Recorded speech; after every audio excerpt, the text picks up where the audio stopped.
We're going to start off with public comment. The Pennridge School Board welcomes public comment. According to Policy 903, we remind everyone of the following. Public comment shall be limited to 3 minutes unless otherwise specified by the board. Participants must be recognized by the presiding officer and note their name and municipality. All statements shall be directed to the presiding officer rather than to individual board members, district employees, or members of the public. A speaker may speak once during each comment period. Please note that these sessions are designated for comments to protect the confidentiality and privacy rights of all members of our community. The board encourages members of the public to direct any comments regarding particular individuals, such as students or district employees, privately to the superintendent or other appropriate administrators or board members, or to communicate with the board and superintendent privately by sending an email to psdschoolboard@pennridge.org. Questions raised and not addressed may be followed up at a later time. I'd just like to add that I'll wait until the end of public comment to respond on any comments or questions that are raised. Do we have any public comments? Go ahead. My question is, which meeting did you call to order? Finance. Okay.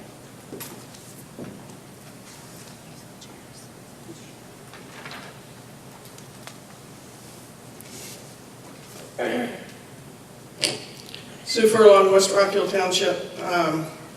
First of all, your change in policy of answering questions at the end doesn't allow for follow-up questions, so I don't see the wisdom in that.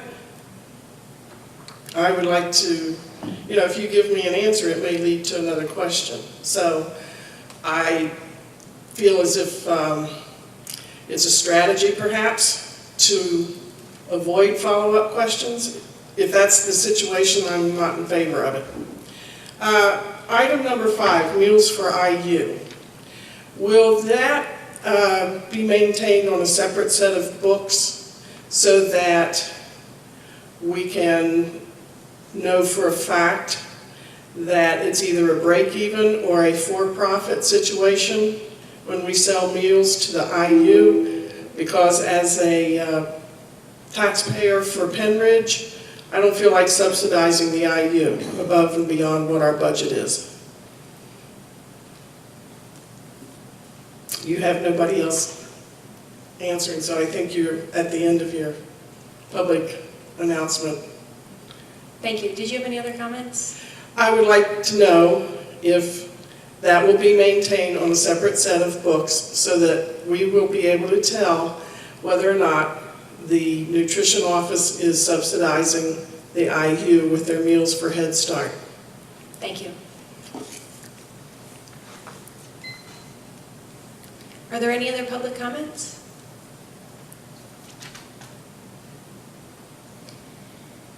Okay, the reason for responding at the end is so that if any other administrators want to respond to anything, they have the ability to do so at the end, and also to, it's supposed to be a comment period, it's not supposed to become a back and forth, so it would prevent that kind of a back and forth debate. As far as your other question, that is on the agenda later, so we can try to address that when we talk about that. Thanks.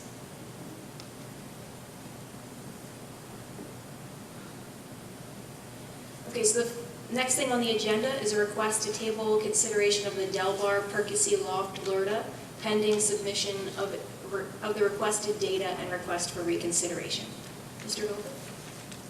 Yeah, so in this particular LERTA request, the board, after our last meeting, had asked for some detailed financial information from the prospective LERTA folks, and they came back and asked that they, for the board to table it at this point, because they are going through some meetings with DEP regarding some environmental conditions at the site, and so they're just not able to provide the board with that detailed financial information. They just don't have that cost information yet. So ask us to table it, and when they have the information that the board asked for, then they'll provide that, and then the board can move forward as it sees fit. Thank you. Anybody have any comments on that? Okay. Okay. Next up is the LERTA proposal for the Pennridge Airport. We have all received all the documentation that you have submitted. Is there anything outside of that that you think is relevant that you would like to share with us before we move forward on that? This is Attorney Gunlock? Did I Yes. butcher it? How bad did I butcher it? You got it. Gun lock, like a gun in a lock. Okay, thank you. Thank you. Rob Gunlock here on behalf of the applicant. Here with me is Rob Brink, a principal of Mr. the Dunlop, applicant. could you press the button to turn on your microphone in front of you, please? There you go. That's it. Thank you. How's that? Perfect. Thank you. Rob Brink, who's a principal of the applicant, as well as Michael Golars from Colliers, who is the commercial real estate broker that has been engaged to market the project. I want to tell you that this project is a rather ambitious project in the sense that the applicant is trying to hit some uncharted territory, and that is taking land that has sat virtually idle and vacant around the airport for many years and create a business park that uses and is related to the airport. And Michael and his team from Colliers have been engaged to look for and identify and attract high-quality companies that are looking to relocate here to the Pennridge area. That is ambitious because it's a very competitive market. Many area municipalities, and you read about it all the time, from the big ones where Amazon is looking to come to a city and cities mobilize and they put together tax packages and other incentives to get these large companies. It's happening on the smaller level as well. Many area municipalities and cities are working to attract these higher quality tenants. And to get them, you need to offer some incentives to get them to come to your municipality. And that's what we're doing here. We're offering some incentives. Incentives in terms of road improvements that we're making, access to the airport, and hopefully a reduced real estate taxes. Right now, as we indicated to you, these parcels that are part of Phase 1, and we're only here about Phase 1, which is the buildings proposed within Percy Borough. We are looking to attract tenants, and those tenants are competing and looking at competitive areas to move to, and they're looking at what the package is. And right now, from an economic standpoint, we don't have a lot to offer them. We introduce them to the state. There are some grant and loan programs that these companies can make application for, but on a local level, all that we can offer them is LERTA. Percy Borough is very supportive of these businesses moving into the borough, and they passed the ordinance, which is the first step in the LERTA process. The second step is to visit the school district, and the third step is to visit the county.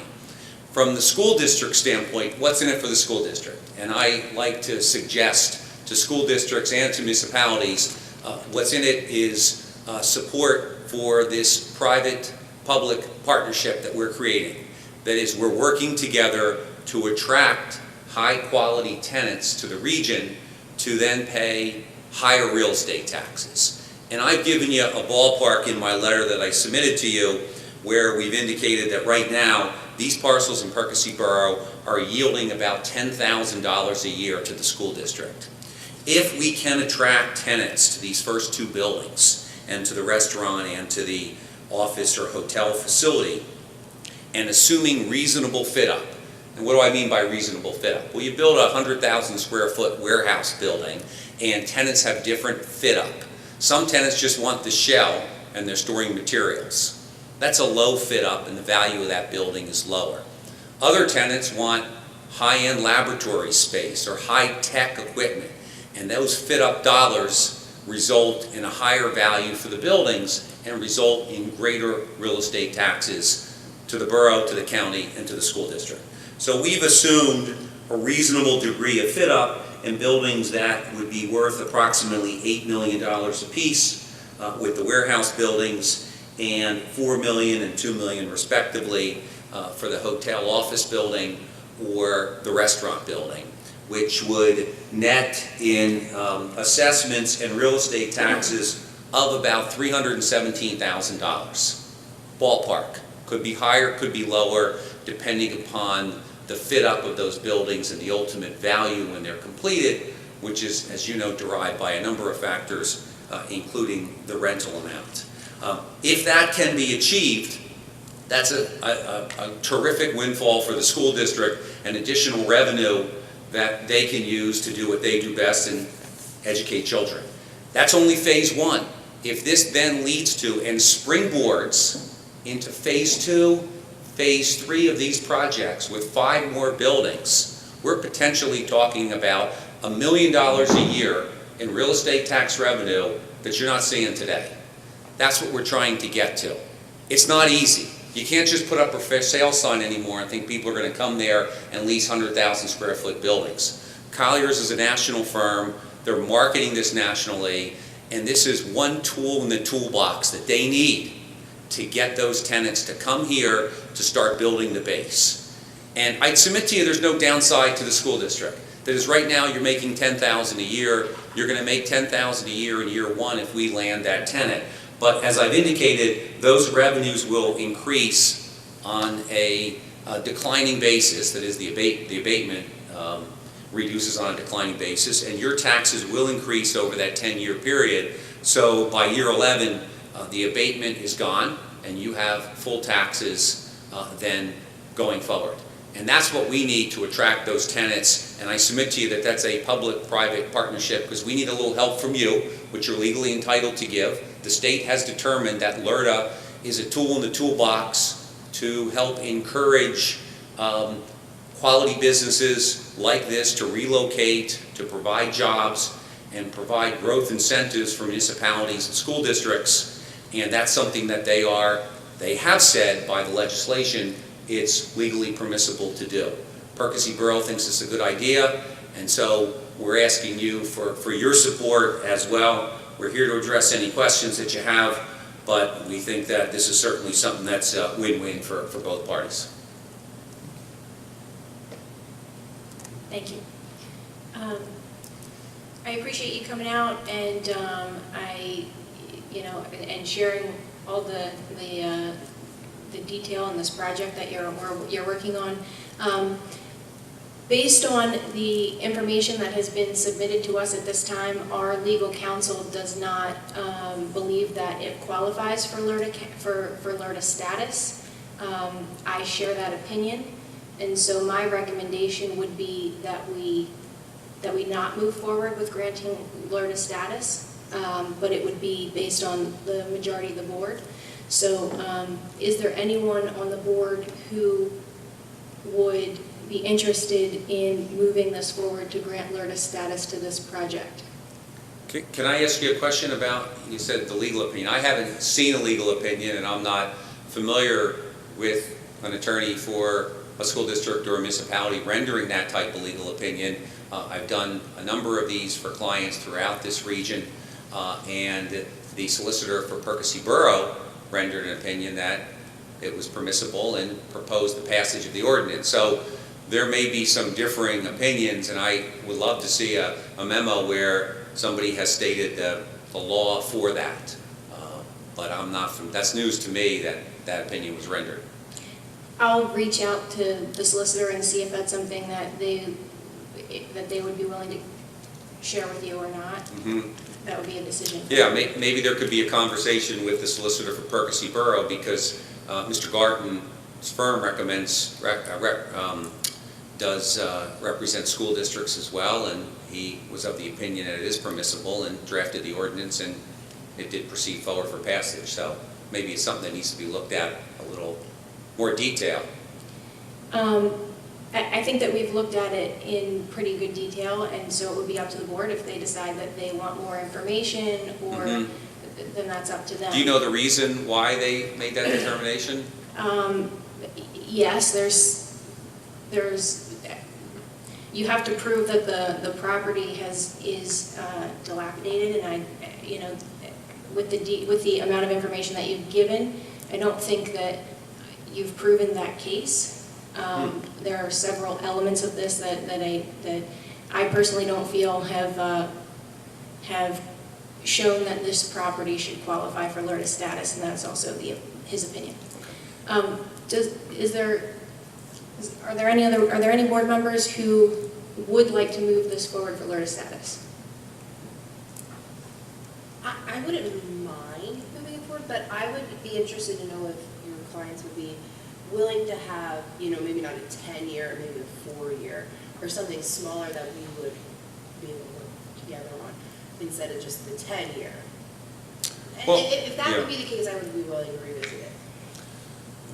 We certainly could consider that. I will tell you that, again, it's an incentive to attract the best tenants here, and other municipalities and school districts are offering either full 10 years, like the city of Philadelphia, full 10-year abatements, or declining balance. The declining balance is the most common incentive that you see throughout the Delaware Valley region here. And I will say, I think that the 10-year balance is the one that we've seen the most, if not complete. But I will submit to you that in today's world, sitting back and doing nothing and waiting for dollars isn't going to happen. The state is retracting monies for school districts, and school districts out there need to find other sources of revenue and need to work with property owners to generate them. And here's something we can do to get up and to work and to bring in potentially $1 million a year to this school district if Mr. Brink is successful in leasing up this park. Doing nothing and leaving this vacant brings about $10,000. And we're all here to help better educate children. We're not here for land use issues. That's done on the municipal level. We have to put that jacket aside and just say, is this a good way to get revenue in the door? And I submit to you that it is, that there is no downside to the municipality and the school districts to give property owners an opportunity to bring this revenue in, particularly when there's no services, there's no school children that need to be educated out of this project. Are there any other board members who have an interest in moving this forward for LERTA approval? No? Okay. Then I'm sorry, there's not enough support to move it forward, but I appreciate your time. Will it be on the agenda of the school board? No, it would only get moved forward if there was a majority to support, of the support to bring it forward to the board meeting. Okay.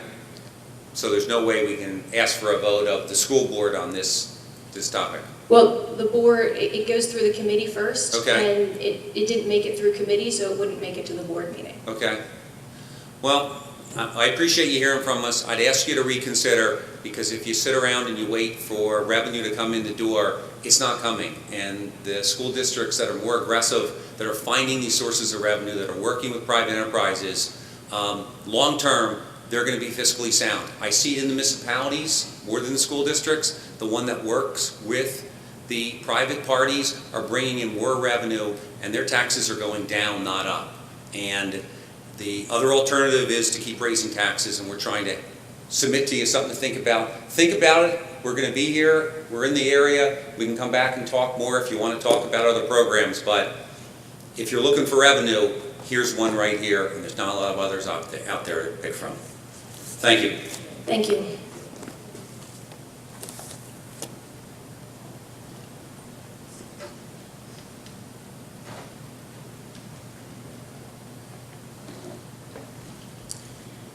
Okay, contracts for approval. Mr. Dahlberg?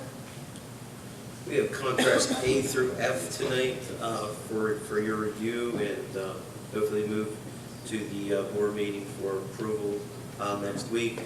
A is the Buxmont Academy.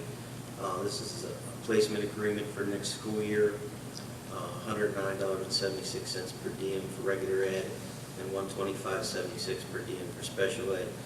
This is for the alternative placements for students that have severe policy violations, and, for example, alcohol or drugs or weapons violation. This Buxmont provides us a place to educate these students and get them the care that they need in an alternative placement away from the regular school. The next one is the Overbrook School for the Blind. This is for an aid for a student that attends that school. Cost for next year is $39,600. C is Joseph Warner. This is a contract renewal from last year. Dr. Warner reviews the students' IEPs that qualify for medical access, and we're required by law to have the IEPs reviewed and signed off on by a doctor in order to then bill Medicaid and get reimbursement for the services that are provided for those kids under the medical access. D is the Council for Southeast Pennsylvania. This contract is for the Student Assistance Program for next school year. This is an expansion for next year. Dr. Iorka is expanding this program at the middle school level and then down into the elementary school level also. And she's actually shifting some dollars from a different program that she's moving away from and wants to increase the student assistant program resources within the schools. E is the Museum of American Revolution. This is for the South Middle School trip, and this is student paid, and this is a recurring field trip that our kids have been making since the Museum of the American Revolution opened last year. We had a number of groups go last year, and we have a number of groups planning to go next year. F is Tyler Technologies. This is transportation software, and we have Brian Geiger, the Director of Transportation, and Jessica Short, the Assistant Director of Transportation, here to talk about this software program and what the needs are and what this program will, how this program will benefit. So you do have a PowerPoint attached that Jessica and Brian are going to go through and share the information with you, and then hopefully answer any questions you have regarding the needs for the transportation software. So, guys, go ahead, please.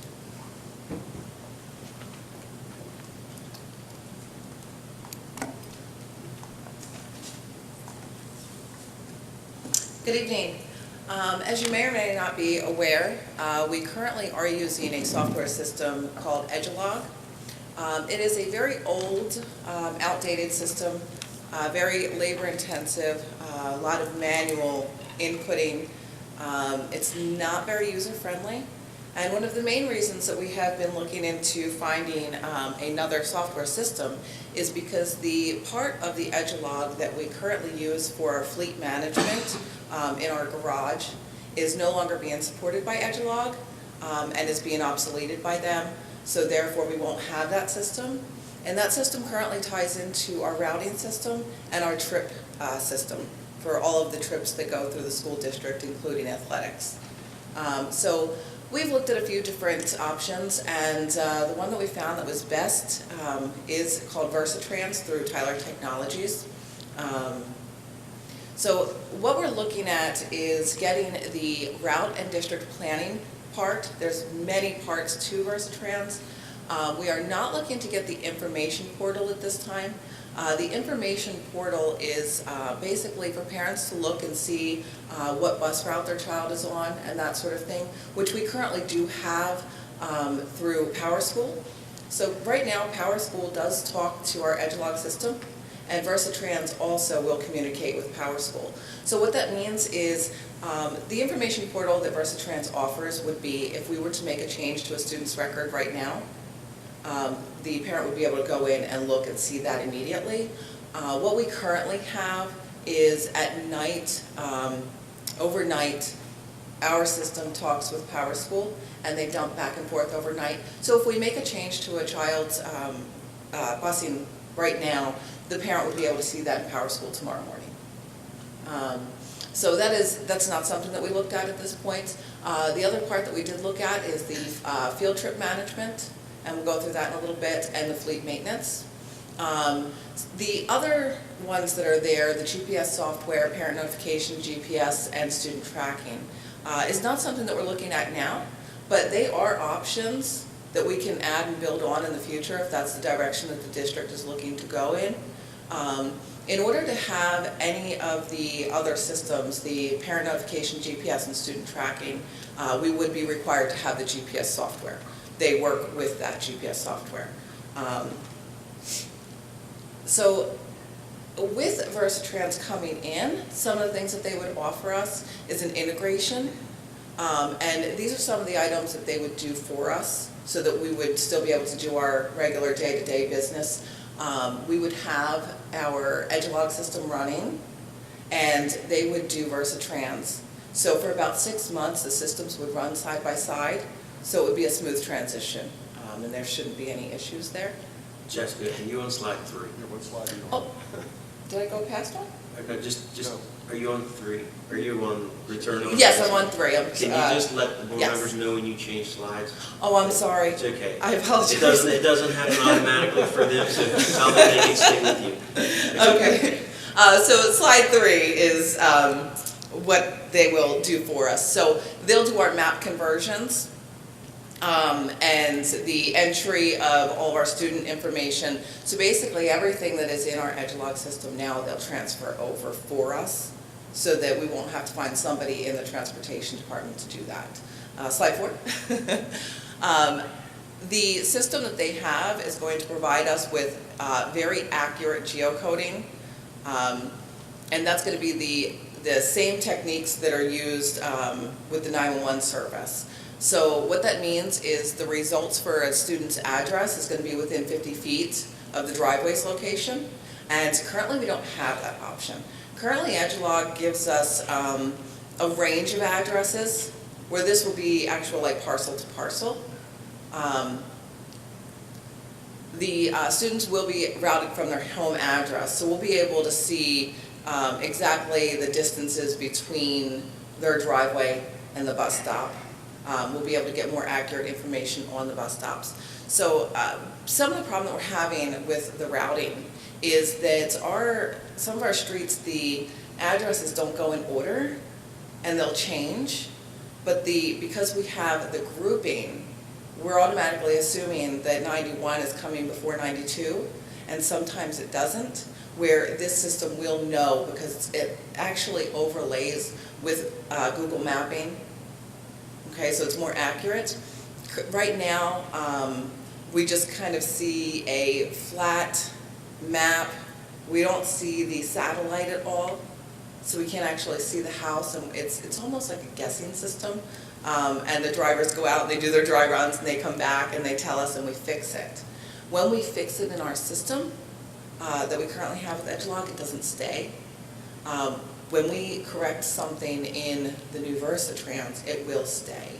So one of those options is when we have the newer developments come in and they sell the property prior to the development being built, and they might say that this road is going to be Mulberry Court. So the home's deed says Mulberry Court, and when that comes into registration, they put in Mulberry Court. But if they change that road afterwards, and they actually put the sign up and into the mapping systems that it's Mulberry Road, we're not able to change that over there, and it keeps bouncing out. And we have problems, and that child can get lost in the system if we're not paying attention and on our game to be able to switch that. So we put notes in there to remind us, and we have to manually fix those. So like I said, it'll show us also the walk to stop distance from the house to the street, so we'll be more accurate with how far a student is going to the bus stop. We are on slide, I think it's 5 now, automating your expertise up at the top. So right now with our Edgelog system, we know the children pretty well in the district, and we try and remember everybody's individual cases. We try and remember roadways. So, for example, on Ridge Road, we would not ever have a stop that the child's crossing the street. 313, certain areas of 313, we do not allow for children to cross the street. We only do right side. And that's not an option in Edgelog right now, where it is going to be an option in Versatrans, that it would never route that child or any child on that roadway, we could mark that roadway that it's right side pickup, door side pickup only. Here we can put in walk hazards for grade level 5, can't walk over this street or that street. We can put that in, it'll remember it from year after year after year, so we don't have to remember it every year that we change routing. And our routing pretty well stays very much the same, but we have heavy loads going from elementary school to middle school to high school, and of course our new first graders coming in. So those are all things that we have to think about every time we put a child on. Like I said, the right side restriction, and then cross-street restrictions, which is, like I said, right side only, can't cross the street to load the bus. We can also put in there on the roadways, we can designate certain roadways that the bus travel restrictions. So what that means is that there are certain roads in our district that we cannot take a 72-passenger bus down, but we can route a minibus or a minivan to pick up on those streets. So we can actually put that into the system. Once it's in there, it stays there. So if we try to route a 72-passenger bus down that road, we won't be able to. It'll tell us, that we can't. We are on slide 6. So what it's talking about here is that is something that Versatrans routing will remember. It's going to remember all of the rules and the policies that we put in and tell it, which will make it much more streamlined for us, for the students' needs. Like I said, again, the walk-to-stop distance, it'll remember hazard areas, roadways that students can't walk on. We can tell it Ridge Road. Ridge Road, every child up on Ridge Road is a house stop. We don't allow students to walk on that road because it's hazardous for them. So we can put that in and designate that roadway that way. So we would never accidentally, which, we do, because the Edgelog system routes it to the next closest stop. If there's not a current stop in place, and then we catch it, and we have to pull that off and create a stop itself. Like I said, crossroad restrictions, right side restrictions, corner restrictions. One of the things that this is going to tell us is when the student is coming, what direction they're coming from their house to the intersection. It'll tell us which corner of the intersection the student will be standing. Where right now in Edgelog, we just know that the bus stop is on that corner. So if our bus is coming, from a side street onto Ridge Road, and the child's coming down, we'll know automatically that they're on the right side or the left side, and our bus won't allow us, the routing system won't allow us to route it the wrong way. We can keep track of special needs equipment, such as star seats and car seats and wheelchairs, and that'll stay in the student's record in here. We can change that up when we need it as per their IEPs. One of the other things is that we can put predators, child predators in here. So we can get information from our county in a spreadsheet, and we can upload that into the Versatrans system, and that'll put markers throughout our mapping system so that any time that we route a child to a bus stop or create a new bus stop that's near a child predator, it's not going to stop us from routing the child to that stop, but it is going to give us that alert so that we can then take appropriate action to look and see how far is the other corner to that child's stop. Can we have that child walk down to the other corner, or do we need to do a house stop? So we'll know that ahead of time. Right now, we're kind of like looking at the websites to see if there's anything, or parents will alert us that there's somebody, and we check it out and then we make arrangements. But with this system, we can upload those right from an Excel spreadsheet from the provided by the county. It will keep in track of all of our boundaries, our walking distances, of course, for elementary, middle school, and high school, and of course, keeping track of the individuals with special needs. We are on slide 7. The other part that we've looked at is a Versatrans trip tracker, and we currently do have a trip tracker. So what this would mean would be the teacher would put in the request for the trip, and then we can set the parameters on the approval levels. Whether it goes to a supervisor of the department or whether it goes to a principal of a school. And all of those approvals are done prior to that trip coming into us. And then we approve that trip if we are able to provide the busing, or we talk to the the trip requester and maybe provide outside transportation at that point. The other thing that this trip tracker gives us that we don't have right now is we can do the mapping and the routing for those trips, especially for things like the athletic trips that goes from schools to schools, or the same trips over and over. We can save those directions in here and just pop them up and print them out every time we need them for a trip. We can also put notes on here. Currently what we do is our trip coordinator and our shop manager, they talk and they go through the trips and the directions prior to a bus going out on a trip, because sometimes we're going outside of our district that the drivers aren't familiar with, and we just want to make sure that they're not going over bridges that they're not able to go over or under no travel roads that have weight restrictions on them and things like that. And here we can put those notes right in here and save that. So regardless of who's in that position, that information is passed on and not recreated in the wheel. This also will tell us, this also talks to the other part of the system. So when we're looking for a driver for a trip, it will tell us if somebody will not be able to cover that trip because it interferes with the route, the time that they're on their route, transporting students to and from school. So that's a quick, easy way for us to look and see that. And then there is the VersaTrans Fleet Vision, which would be, we're on slide 8, sorry. This is the part that would be utilized by the garage.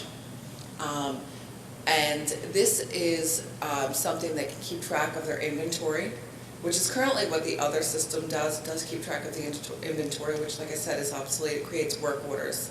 This will not only just do the inventory and produce the work orders, but if you continue on, you can pull all of the information out into a spreadsheet, and that will give them the individual cost per bus for maintenance, what it's costing them for that year.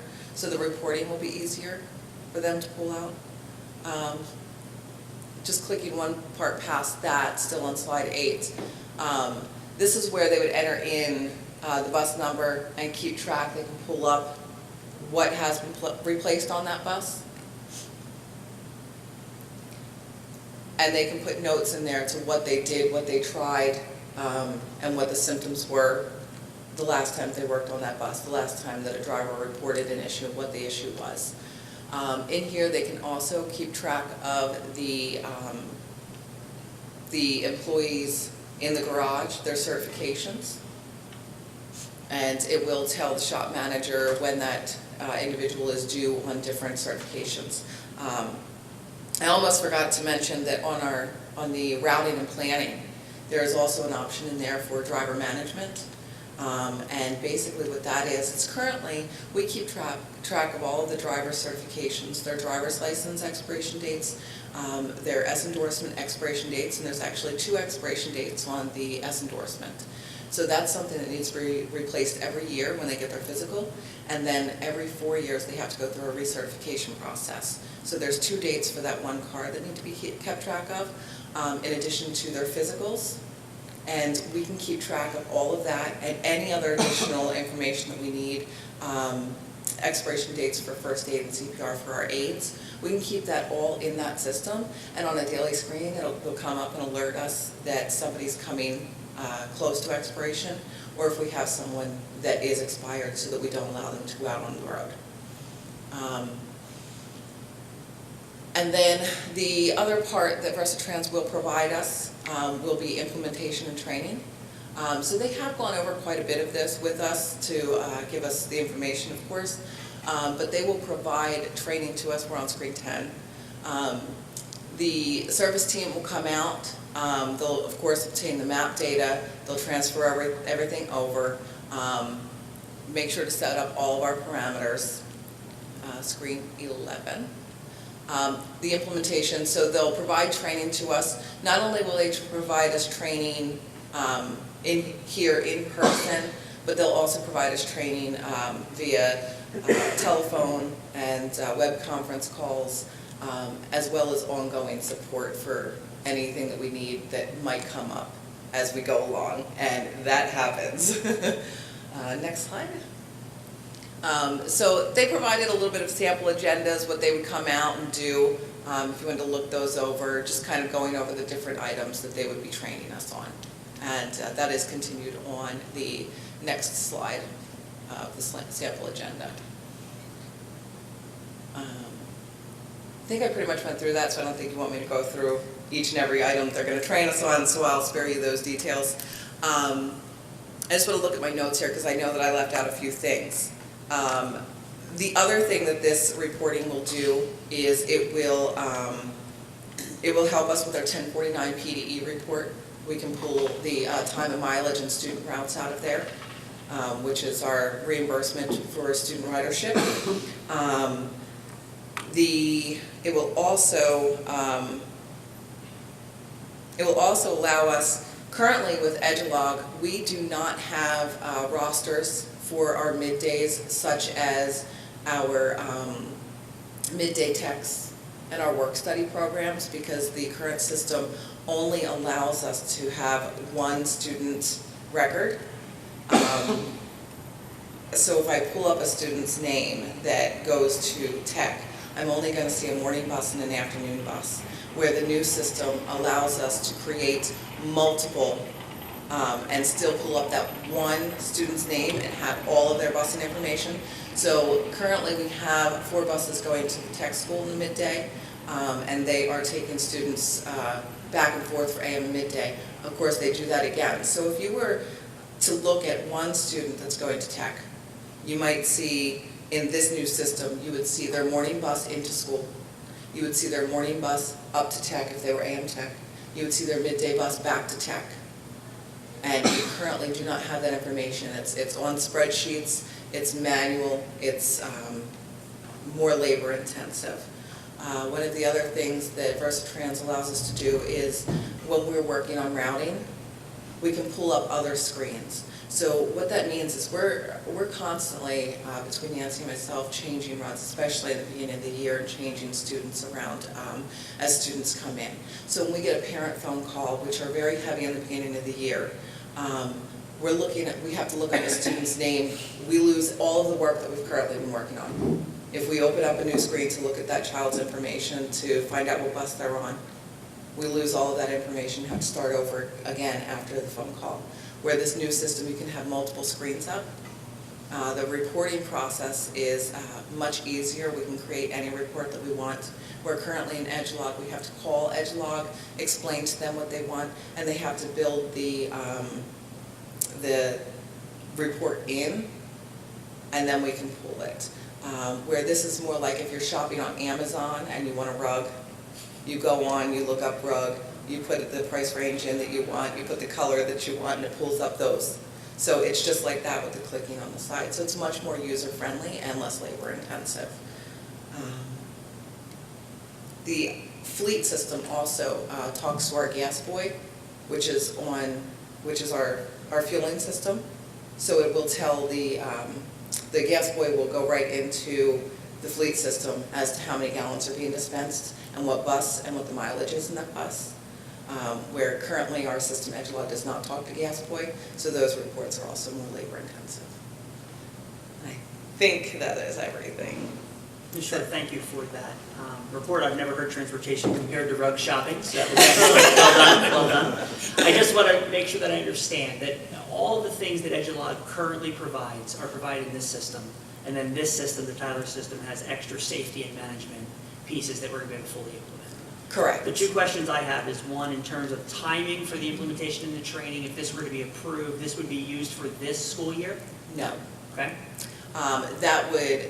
That would not be beneficial to the district, especially the parents. So if we were to get this approved now, we would get through with what we currently have at the beginning of the school year. We would start to implement this around December, and we would run the 2 systems side by side, and then we would go with it for next year. That way we can get through the learning curve, make sure that we know exactly what we're doing before we have any issues with student transportation or And that makes total sense. I wasn't suggesting that 3 weeks was going to be our ramp up. I was trying to see whether it was actually going to be used this school year. And you're saying that yes, in fact, it can be It can. at some point during the school year. Yes. Have we also talked to school districts that have utilized this? Have you talked to some references in terms of people are happy with the quality that they're provided through this company? We have one in particular, Southern Lehigh, yes. Great, thank you. Right now, you have situations where there's dead spots and you can't communicate with drivers. Will this fix that problem? Will you be able to communicate with them, or this isn't going to fix that? This is not a radio system. Okay. So this is our routing system, how we build the route. But you'll be able to track where they are. You'll know where the bus is? No, but what this system does have the capability of doing GPS, that's not something that we're proposing at this point. But this system does have the option down the road if that is a direction that the district wants to go in. Okay. I know there is a new radio thing, though. Is that fixing that problem? I know that's a different, I know we're not there yet, but just. Yeah, that is actually going to be over in facilities, right? You're going to talk about that? Or? Yeah. I wasn't going to, but yes, Okay. Yes. You'll answer my question in advance. Thank you. yes. During that 6-month overlap, are we paying for both systems? Yes, we would.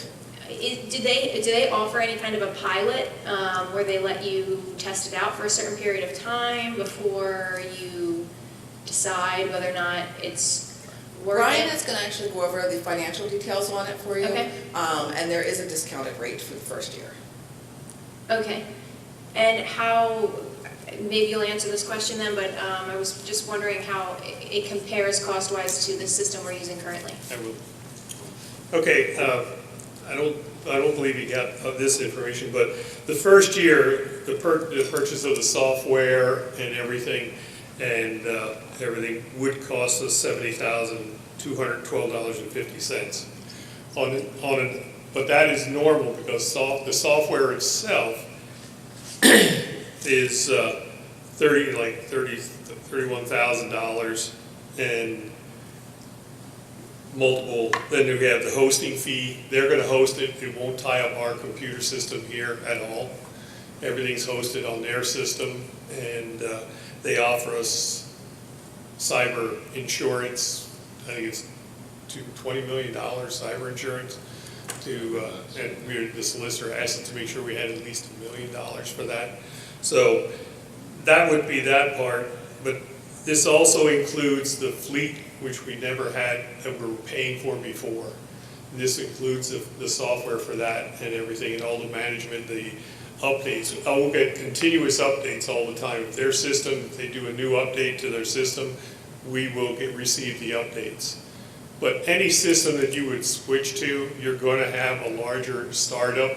This isn't an annual fee. The annual fee for next year, for the full year, would be only $20,000. Currently, we are putting out a little over $14,000. So it's about a $6,000 difference, but $2,500 of that is for the fleet portion of it, which we don't pay now.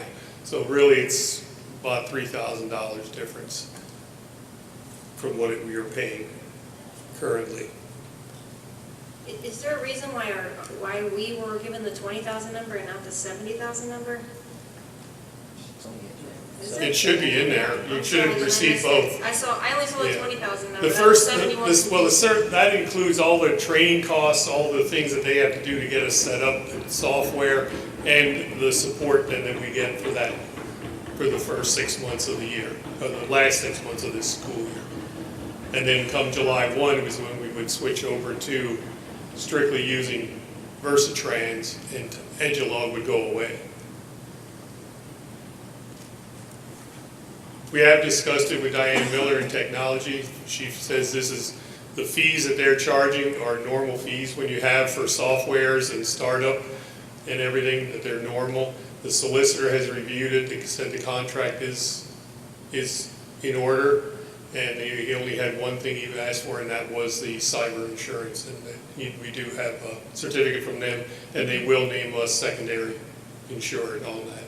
Quick question for you. Sure. So how many people does it take to use the current system when you're talking about having to pull those logs and get those manual things to get, I guess, the report together, just to start the report? process? To start the report process, we have to contact Edgelog So that- to create exactly what we're interested in pulling out of there.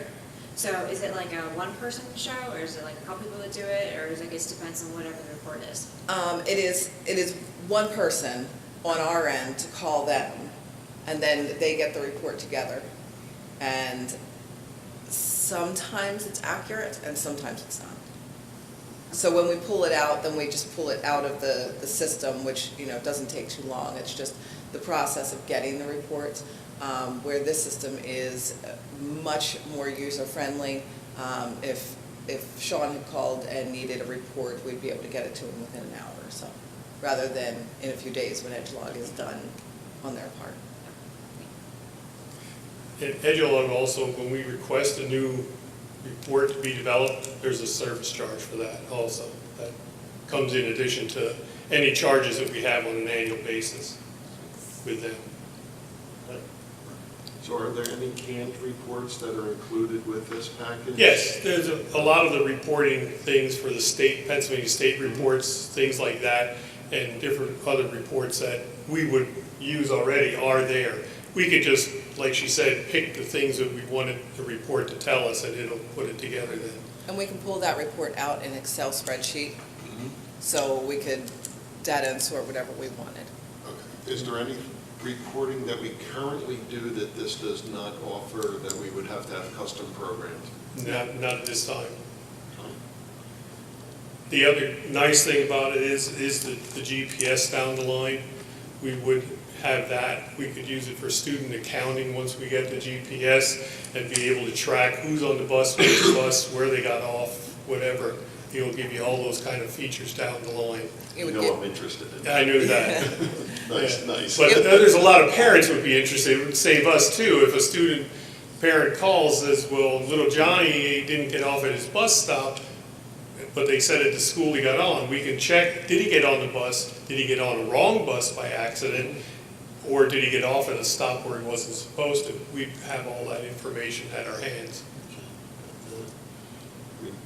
And you said as far as looking at the systems that are out there, have you looked at others? Yes. Or is this, okay, so you No, you we've have looked some that at you. others, they have, some have more features, some have less features.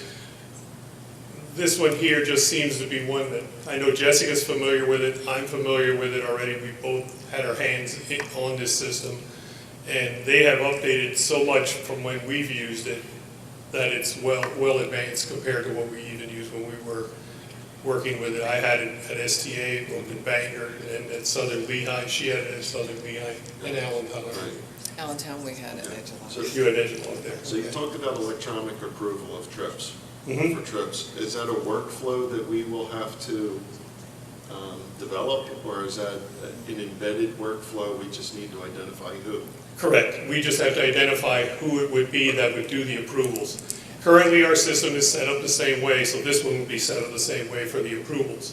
It goes, the teachers do a hand copy of what they want, it goes to a particular person, a secretary or something with the building.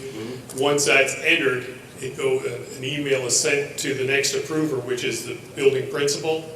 Once the building principal approves it, I and Jessica receive emails, and then I generally go in, look at the parameters, make sure they're fitting into our parameters that we give them, that they're getting back in time so the bus can go to their high school run, things like that. They're not leaving too early in the morning. If they leave at 8 o'clock in the morning, it's over run time, we can't do it, we recommend they contract it out. But that hierarchy has to be established by somebody that knows that if I bill, I'm putting in a trip request, that my principal is, right? Right, and that's something we'll do with them. Okay. We'll tell them who the building principals are in each building and who the approvers are. And that's included in their. That's all pricing. included into the pricing. Gotcha. Well, I only have a couple more, then That's I okay. promise I'll let you off the hook. You mentioned that it was completely hosted, Yes, completely. It's web-based. Just a web-based app. Okay. correct. Yep. And, all right, so that takes care of that. That takes care of that. And is there going to be a cost for migrating our current data, student data, et cetera? That's all included That's in there. included in the ongoing contract, yes. Okay. And we'll set the time, we'll tell them what time of night we want it to be done, so that it don't interfere when I get into work. Like one time this year, all of a sudden at 5 o'clock in the morning, we were down, we couldn't do anything. We found out that Edgeloff had changed our time for the download to 5 o'clock in the morning. Well, that shuts us down for an hour. So that's the ongoing, Right. which is Right. included, but also the The initial initial upload. implementation, All I the think it was initial slide. upload, all that It was stuff. before I started moving slides, so I think it was about 2. That's okay. But Just no, wanna make they're sure. including quite a bit right with Right, it. all your bus data, all your employee Yes. data, all your student data. That is all included in the initial startup cost. I'm done. So Brian, at 5 a.m., you're already on your fourth cup of coffee and third donut, right? Fourth cup of coffee, not my third donut. I have my yogurt by that time. Brian's been in the office for what, an hour at 5 a.m.? Sometimes. Yeah, especially when there's bad weather. Well, I'm looking at. that's before then, What I do then in the morning, very first thing is I check all the phone messages to see if anyone called out that couldn't get through to the Chrono system to report off. Parents, they call in overnight and tell us their students aren't going today, so we get the messages to the drivers. So when they get there, starting at 5 o'clock in the morning, 5:30, that they have those messages. It's every day that time. So we're, I'm there. You need a system that's gonna check the weather for you, so you don't have to go drive down the roads. That system failed us last year on March 2nd, let me tell you. We were watching that system, and it did fool us on that one.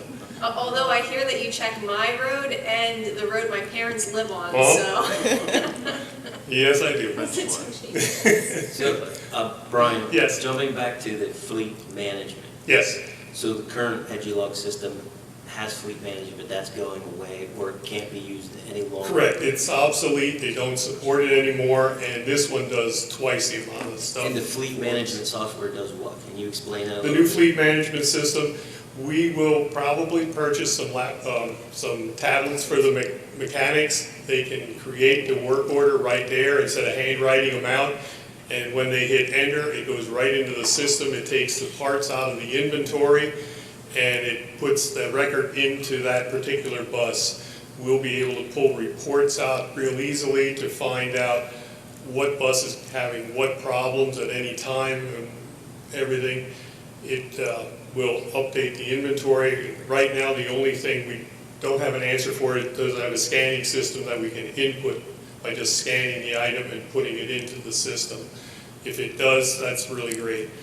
Otherwise, we just manually enter the data, number of parts, the part number and the number that were purchased, and then that goes in there. The fuel, it's going to give us a real good record for the state report on how many miles a bus travels. We'll be able to see what the mileage was on that bus July 1 and June 30th, which is right now done manually. We get the list, and then we have to enter it in. This way, it's something that we can get off of the report, and it's right on one sheet. The beginning and ending mileage for the state report that has to be put in this next month. My only question was what was the reasoning for waiting on the GPS portion? We didn't want to tackle everything at one time. GPS is a whole new thing that we're somewhat familiar, but the rest of the staff isn't familiar with how to use it. And we just want to make sure we get this down pat before we start the next step. We're going to try and do it in the steps. So Brian, I'm sorry. So the GPS locator piece of this, is that something that interfaces with, you and I have talked about the security systems and the GPS bridge that's available for those. Is this the same GPS locator that we can use, or? This isn't tied in with the camera system. This would be tied in with our routing system. And then once we would have this, we could take the actual route of a bus driver that he's traveling and overlay it on top of what the plan is to see if they're deviating from the route and why. And we can find out because they may be going way out of the way to pick up a student, coming back for a student. Is it because they're trying to add time to their route, or is it because of a hazard that we're not aware of? And that's great, and that's kind of what I was getting at. I was just curious if like the locator itself that tells you this is bus one, you know, there's one for this system, and there's one for that's available for the camera system. Yes. That you and I have talked about. Yes. right? Well, the difference between the This one. cameras and this GPS system is the cameras might tell you where it's at,